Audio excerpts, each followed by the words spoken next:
ایک دور کی بات ہے، ایک عظیم سلطنت پر ایک مہربان بادشاہ حکومت کرتا تھا۔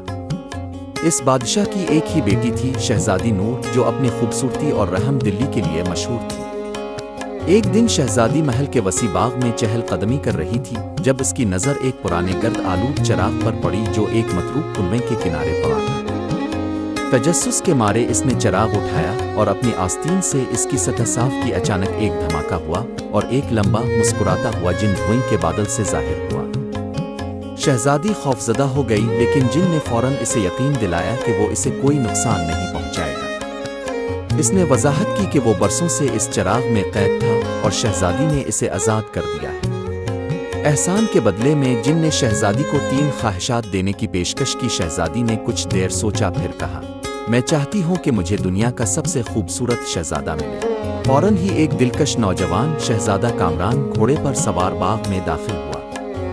وہ شہزادی کی خوبصورتی سے فوراً متاثر ہو گیا اور اس نے شادی کی پیشکش کی۔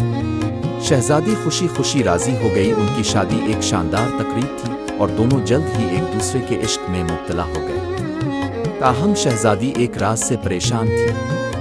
وہ جانتی تھی کہ اس کی خوشی جن کی جادوئی طاقت کا نتیجہ ہے۔ ایک رات اس نے شہزادے کامران کو سچ بتا دیا۔ شہزادہ کامران حیران ضرور ہوا، مگر اس نے نور کو یقین دلایا کہ اس کی محبت جادو سے زیادہ مضبوط ہے۔ اس نے کہا کہ وہ ہر حال میں اس سے محبت کرتا رہے گا۔ ان کی سچی محبت نے جن کو بہت متاثر کیا۔ جن ایک بار پھر ظاہر ہوا اور بولا کہ ان کی محبت نے اس کے دل کو چھو لیا ہے اور وہ باقی 2 خواہشات ترک کرتا ہے۔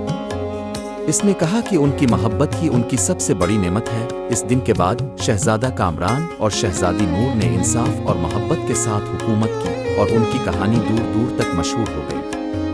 ان کی محبت اس بات کی مثال بن گئی کہ سچی محبت ہر رکاوٹ اور جادو سے زیادہ طاقتور ہوتی ہے۔